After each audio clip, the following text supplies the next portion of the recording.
The Jets make the right decision picking Armand Membou in the first round of the NFL draft. It's a decision that will help the Jets now, but it will help the team even more in the future. Let's break it all down today on Locked On Jets.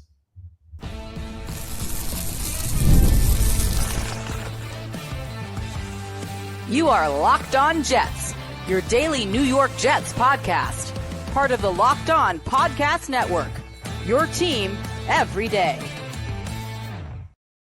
Welcome. This is the Locked On Jets podcast, part of the Locked On Podcast Network, your team every day. It is Friday, April 25th, 2025, and I'm your host, John B. from GangGreenNation.com. Thanking you so much for making the show your first listen or first watch every day. If you're new to the show, this is a daily podcast covering the New York Jets with new episodes each day through the week, Monday through Friday. And today's episode is brought to you by LinkedIn.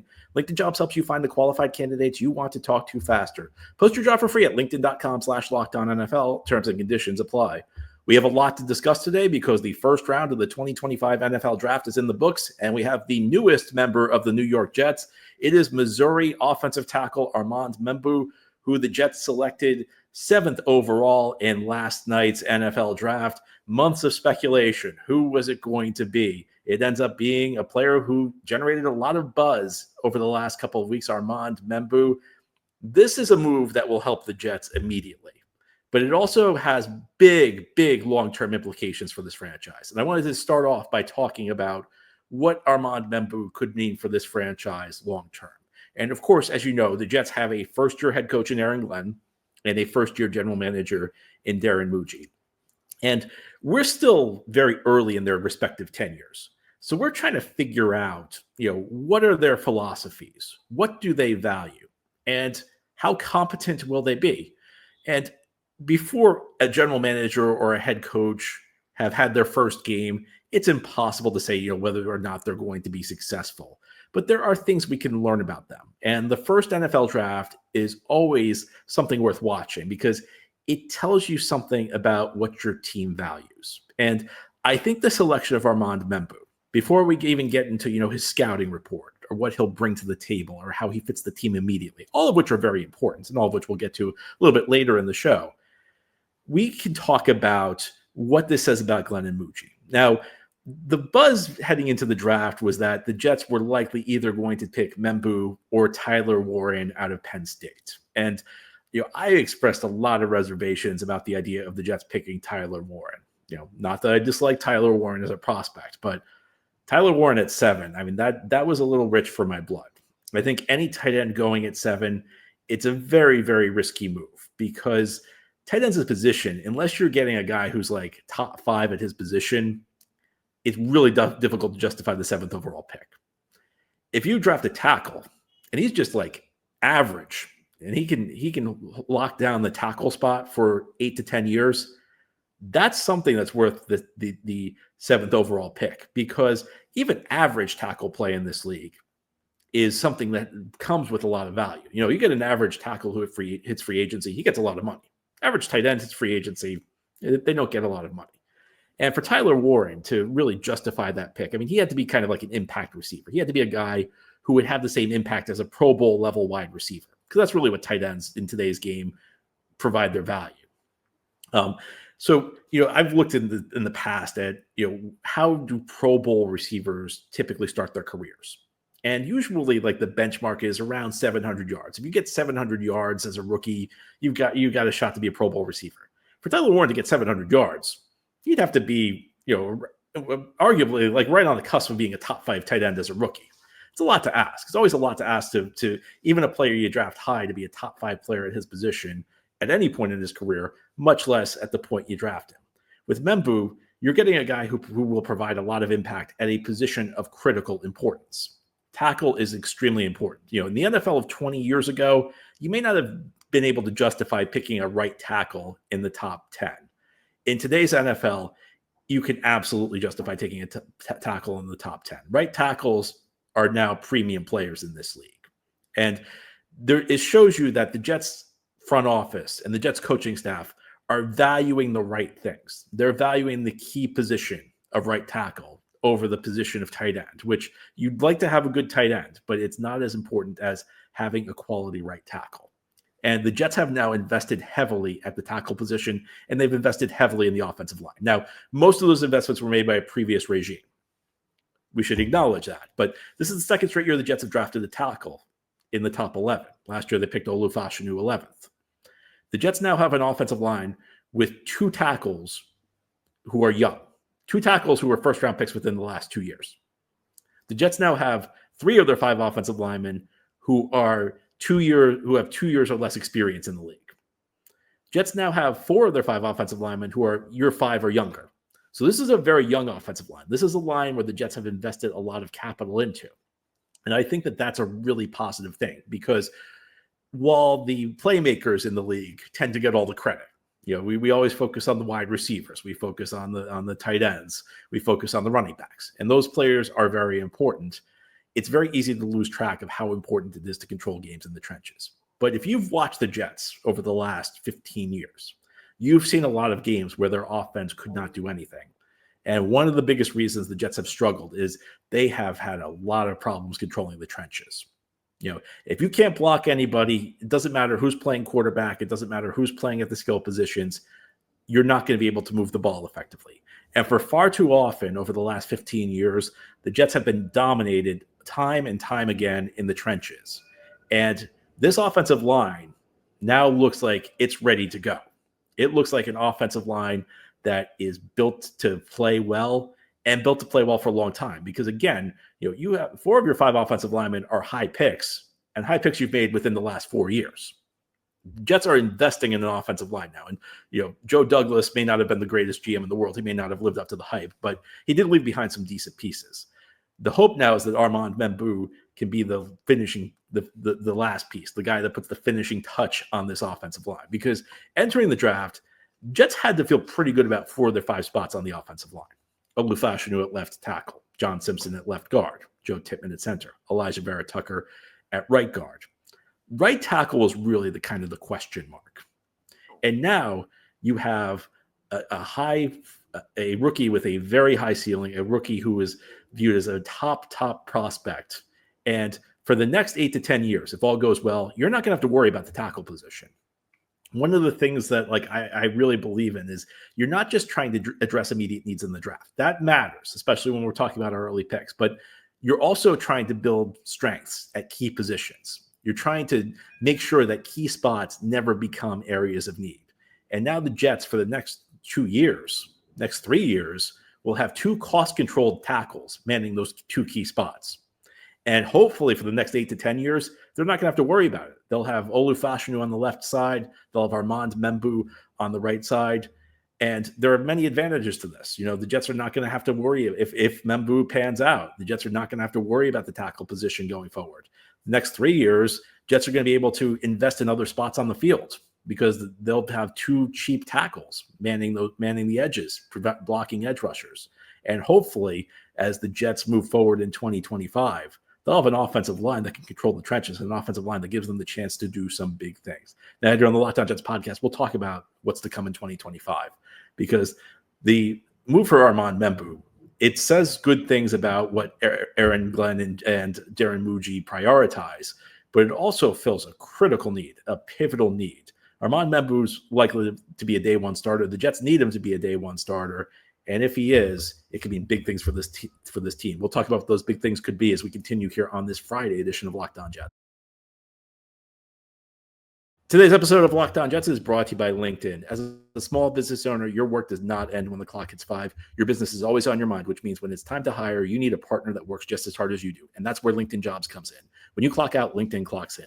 LinkedIn makes it easy to post your job for free, share it with your network, and get qualified candidates all in one place. And LinkedIn's new feature can help you write job descriptions and quickly get your job in front of the right people with deep candidate insights. And here's a pro tip. Add the hashtag hiring frame to your profile picture to double your reach to qualified candidates. No wonder 72% of small businesses say LinkedIn helps them find high-quality hires. Do you think the Jets used LinkedIn to find Armand Membou? Well, probably not. They have a scouting department. But your small business, you can't invest in what the Jets invest in scouting. LinkedIn can be your scouting department. It's the best place to go to find high-quality hires. Post your job for free at linkedin.com/LockedOnNFL. That's linkedin.com/LockedOnNFL to post your job for free. Terms and conditions apply. Thank you so much for making Locked On Jets your first listener, first watch every day. Big shout out to you everydayers. If you're new to the show, this is a daily podcast covering the New York Jets from all angles. We have new episodes each day through the week, Monday through Friday. Today, you could take a wild guess. We're talking about night one of the 2025 NFL draft. Jets pick Armand Membou, a tackle out of Missouri. No real surprise. I mean, this was a guy who the buzz has been growing week to week. When we started this draft process back in January, you didn't hear a lot about Membou going to the Jets, but it's picked up steam. He's kind of risen up draft boards, and it felt like heading into the draft, the most likely picks were either him or Tyler Warren out of Penn State. And Membou's a very logical pick. As we just talked about in our first segment, he's the type of guy that can be a long-term cornerstone at the tackle spot. And he's the type of guy, if he and Olu both pan out, you don't have to worry about the tackle position going forward for the foreseeable future. It's a real luxury. Some people may note that it's a bit unconventional to draft tackles back-to-back years. I counter with, I don't think it should be unconventional. I think tackle's a critical spot. And I think that investing heavily in that position is very important. It's a good thing to do because, what wrecks a game for an offense? Well, there are lots of things, but one of the top things are your tackles aren't able to block explosive edge rushers. So you have two high-end caliber players at the tackle spot. It's the type of thing that can really move an offense forward. And the Jets needed help because as much as the long-term matters, there's also a short-term fix here. I always say the draft should not be used exclusively to deal with short-term needs, but I'm not saying it's part of the equation. The draft is partially used. Maybe it's not the entire motivation you've got, but the draft is partially used to deal with needs that you've got. And the Jets had an enormous need at the right tackle position. And one of the challenges for the Jets this offseason is they entered it without great resources. Jets have spent the last 2 years loading up around Aaron Rodgers, and loading up around Aaron Rodgers, they borrowed a lot of their 2025 resources. So the Jets entered the offseason with a lot of needs and short on resources. And it meant they were not going to be able to fix every need that they had. That's just the way it is. So as this draft unfolded, I wasn't sure where the Jets would be able to go. And I've been quite vocal on this podcast. If you've not listened to the podcast, I'll tell you, the guy I really wanted was not the player who fit the biggest need for the Jets, Mason Graham out of Michigan, defensive tackle. I just think he'd be a big impact player. The Browns ended up picking him 5th overall after trading down with the Jacksonville Jaguars. The Jaguars traded up for Travis Hunter. Abdul Carter was a guy I was really interested in, but the Giants picked him. Smart move. So by the time we got to 7, I was kind of hoping the Jets would trade down because I'm always a big fan of trading down. I think stockpiling picks is a proven method of building a good NFL team. But you look at what happened. There was a trade up at 2 when the Jaguars traded up for Hunter, Travis Hunter, the Heisman Trophy winner out of Colorado, who plays both offense and defense. The next trade up came at 25 when the Giants traded up for quarterback Jackson Dart. So there were no trade ups between 2 and 25. So it's not like you could say the Jets missed out on a trade down opportunity because there was all this buzz heading into the draft that so many teams want to trade up and so many teams want to trade down. Well, we had a 23 pick gap between trades. So clearly some of that was not accurate. So it's not like, if the team picking after the Jets one or 2 picks later was able to trade down, then I might have said, well, why didn't the Jets trade down? But it doesn't seem like the opportunity was there. So then you're left with the option. Who are you taking that's on the board right now? And it really felt like for the Jets, it was a choice between Membou and the tight end out of Penn State, Tyler Warren. And as I mentioned in the first segment, I think there are lots of reasons Membou was a better pick. But I think if we're talking immediate needs, Jets obviously have a need at tight end. Their tight end room is not very good right now. But right tackle was a bigger need. A good tight end definitely can take your offense to the next level. But when your team stinks and when your offense stinks, I don't think anybody's ever pointed to a weak tight end room being the number one culprit. It just doesn't happen. Whereas a bad right tackle can sink your offense. And the Jets had a pretty glaring hole at the right tackle position heading into the draft because Morgan Moses went to New England in free agency. And I can't blame the Jets for letting Morgan Moses go for the contract the Patriots gave him, because while Morgan Moses is a solid player, a solid professional, great locker room guy, I would not feel comfortable giving a 34-year-old multiple guaranteed years, which is essentially what it took New England to get him. Because Morgan Moses is a good player, but he's also a player who's been trending in a downward direction. both in terms of his durability. He's missed games the last couple of years, which never happened when he was in his prime. And just his overall level of play. His overall level of play was still good, but not quite as good as it was in the past. And as players age, that curve tends to go in the wrong direction. You kind of decline can be gradual, and then it becomes steep. It's a big risk giving Morgan Moses that contract. It's one thing to say the Jets were reasonable in letting Morgan Moses walk. It's another to look at right tackle and wonder what they're going to do. And by adding Membou, they had a guy who should be a day one starter. I mean, I think heading into yesterday, Chukwuma Okorafor, who the Jets signed from New England, who spent a number of years with Pittsburgh, he probably was slated as the starting right tackle. And that would have been a tough sell because this is a guy who's been benched two straight, a guy who started 2023 and 2024 with two different teams, had a starting role at week one and was benched both seasons. So it's not the kind of guy you really want to trust at the right tackle position, particularly when you have a starting quarterback in Justin Fields who has talents, has upside, but really struggles in the pocket. I mean, one of the biggest issues Justin Fields has is his pocket presence. He holds the ball on. He holds the ball for too long sometimes. He doesn't feel pressure well. You want to build a strong pass blocking unit in front of him. I don't think you could say the Jets have a strong passing blocking unit if Okorafor is the right tackle. If Membou steps in and plays well right off the bat, this Jets pass blocking unit could be pretty good. The other issue the Jets have is they have a running back in Breece Hall. Again, talented guy who has been a home run hitter through much of his career. But the thing with Breece is I don't think he reads his blocks very well. I've heard people say Breece is a patient runner, and I used to say that myself, but I think his patience comes from indecisiveness. I don't think he really reads blocks all that well. So that means you got to have guys who blow holes open, because if Breece Hall sees daylight, it could be a 25, 30-yard game. And now with Membou at right tackle, you have a guy who's got the explosive athleticism you want from a pass protector on the edge. He's also a guy with strength. He's a guy who I think his technique may need a little bit more consistency, and that's true of a lot of guys who enter the NFL. I've talked about Membou on scouting reports and recent episodes that I've done, so feel free to go back and check those out.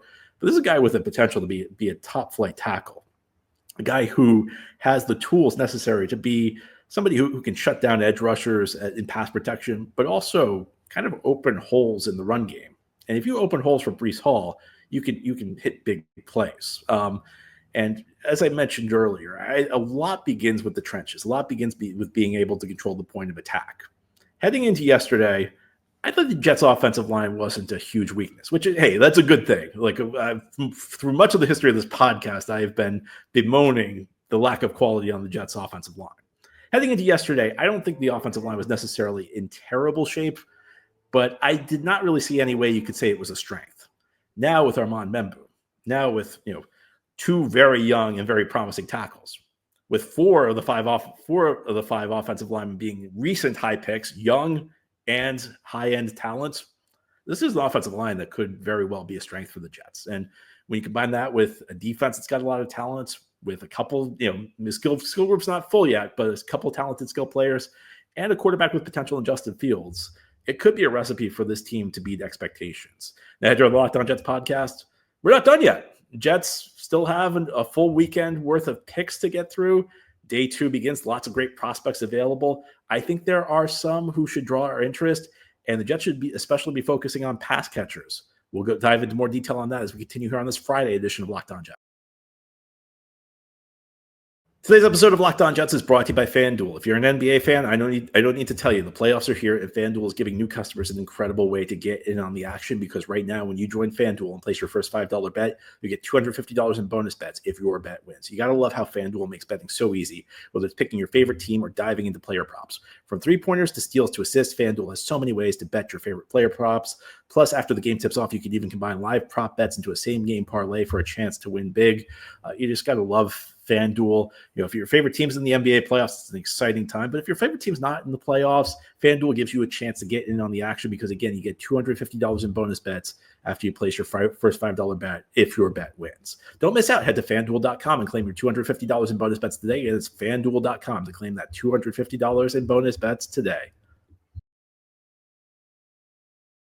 This is the Locked On Jets podcast. On this Friday, we are recapping night one of the NFL draft, but there's also plenty more draft to go. We have 6 rounds left. The next 2 are tonight. Jets own a second-round pick and a third-round pick, which first time in a couple of years you can say that. Jets have traded away a number of their day 2 picks over the last couple of years, but the Jets currently own the 42nd pick overall, which is in round 2, and the 73rd overall pick, which is in round 3. And, there are going to be some pretty good prospects available at 42. There always are. Second round is really where the draft, you get the substance of the draft, where still really good prospects, maybe guys who aren't as flashy, maybe guys who aren't as decorated, but guys who have a chance to be really good players. And there are some players who may fit what the Jets need. Now, I always think there's like the balance between filling needs and other priorities. And I think as we get deeper into the draft, need becomes less pronounced. You get to day 3, I always hear people say, oh, the Jets should draft a player at this position, that position. And day 3 picks very rarely contribute on day 1. So as rookies, if you're very lucky if you get a day 3 pick who's an immediate starter as a rookie. So the deeper you get into the draft, the less you're able to fill needs, the more it's just about making sure you find a good player who you can try and develop. I think in round 2, you still can to an extent focus on need. Not as much as you could in round 1, because the talent pool is drying up a little bit, but it's still there to the extent where you can focus on need a little bit. And I think for the Jets at 42, if all things are equal, you'd probably lean towards taking a pass catcher, because you don't really have a whole heck of a lot as pass catchers go on the roster right now. I think there's actually a pretty strong case to be made that Breece Hall's the second best pass catcher on this team at the moment. Garrett Wilson's obviously the best, but you don't have a lot at wide receiver. You got, after Garrett Wilson, you've got Allen Lazard, who's back on a cheap contract. You've got Josh Reynolds, who's a journeyman veteran. Tyler Johnson, who I don't really know has a whole heck of a lot of upside. Xavier Gibson, Malachi Corley. There's just not a lot there. And then the tight end position, Jeremy Ruckert's probably your number 1 tight end at the moment. So, if you're like between 2 prospects, one's a pass catcher, one's not, odds are you're going to look for a pass catcher. And at least at the start of night 2, there are guys. There's Luther Burden out of Missouri, a wide receiver prospect. Jaden Higgins, Jalen Noel is available. If you want to look for a tight end, Elijah Arroyo is available. So there are going to be actually pretty good pass catching prospects, and guys who may step in and immediately contribute, because the competition is not going to be great on the Jets roster for any pass catcher who steps into the role. For any pass catcher who joins this roster, again, like I told you, Garrett Wilson's there. Breece Hall's a running back, so he's not even really your competition for targets. Anybody they draft would have a good shot of immediately becoming the second best pass catching target on the roster. But you do need to keep your options open. You need to keep your mind open if another player falls to you. A guy who could be really interesting is Will Johnson. And I know corner is not a huge need for the Jets right now, and I know they believe in Brandon Stevens, who they signed from Baltimore this offseason. But Will Johnson, through much of the process, has been the number 1 corner. And a guy I saw mocked in the top 15 at points during the process, sometimes even the top 10. And he's fallen because of medical issues. And you get to a certain point where a guy's talented enough that maybe you just roll the dice. Now, that's up to the doctors. That's up to the medical people. But I would, depending on what that situation is, and it's always different. It's tough to take a guy with medical red flags in round 1. It's much easier in round 2, because in round 2 the expectations aren't as high. Even though corner is not an immediate need and certainly is a less pronounced need than pass catcher, Will Johnson could be a guy who's on the table at some point. Talent wins out, and if you can draft Will Johnson and you can pair him next to Sauce Gardner for the next 5 years or so, be quite an arrangement here in New York. And then there's one last guy I'm going to mention. This is going to be maybe the most controversial, but as you probably know, one of the stories of the draft, a quarterback, Shedeur Sanders, fell out of the first round. Quarterback out of Colorado, through much of the process, was viewed as a potential top 10 pick, maybe even a top 5 pick. And there was a lot of buzz about, maybe he's going to fall. And I got to be honest, I did not believe it. You always hear about the quarterback, this quarterback's going to fall, and it does not frequently happen. there are moments where it happens. Geno Smith back in 2013, who the Jets took. Brady Quinn in 2007 fell to the Browns. Aaron Rodgers, maybe the most famous example, in 2009, fell, viewed originally as a top 5 pick, fell all the way to the Packers in the 20s. Shedeur Sanders fell out of the first round. And, I've spent the last couple of weeks, now it's probably sounding foolish because I talked about if Shedeur Sanders falls to the Jets at 7, it could be a dilemma because do they pick him or do they try and trade down? As we know now, nobody really wanted Shedeur Sanders that much. So little egg on my face from that analysis. But I do have to say, if Shedeur Sanders falls to 42, I think the Jets should consider picking him. I would not have loved the idea of picking him at 7. It's a big commitment. There's a lot of external pressure when you pick a quarterback at 7 to get him on the field. He becomes the face of your franchise. You pick a quarterback in the second round, the pressure's not as high. The money's not that big. You're only committed as long as you want to be committed to that guy. Some teams take these commitments to second round quarterbacks really far, but in reality, you're not paying them a whole lot. Second round contracts aren't that big. So if you draft a guy, you don't like him a year from now, you can draft another quarterback. And I think teams maybe aren't aggressive enough trying to find solutions at quarterback. Second round pick, if he falls I don't think he's going to fall to 42 because usually what happens after night 1 is teams regroup. And, there's going to be some quarterback needy team that's probably going to look to trade up to get him. And look, I don't think I'd trade up to get him. I think the Jets, Jets need all the draft capital they can get. But he falls to 42. I think that's a point where the upside's high enough to justify trying to make the move to try and solve the quarterback position long term. So that's a controversial statement. I don't expect Shedeur Sanders to be a Jet by the end of the night. He'll definitely be on some other team by the end of the night. But if he falls to 42, I think that's the range where he makes sense for the Jets. So anyway, I'd love to hear what you think. That's all for today's episode. This has been the Locked On Jets podcast, part of the Locked On Podcast Network. Your team every day is our motto. As always, if you enjoy the show, hit the subscribe button where you're watching or listening so that you'll never miss an episode. If you enjoy the show and are listening on a podcast, please give it a 5-star review. And if you're watching on YouTube, enjoy the show, give this episode a big thumbs up. Helps us out, helps other Jets fans find the podcast. Enjoy your Friday, everybody. Enjoy the draft. We'll be back next time to talk about what the Jets did on night 2.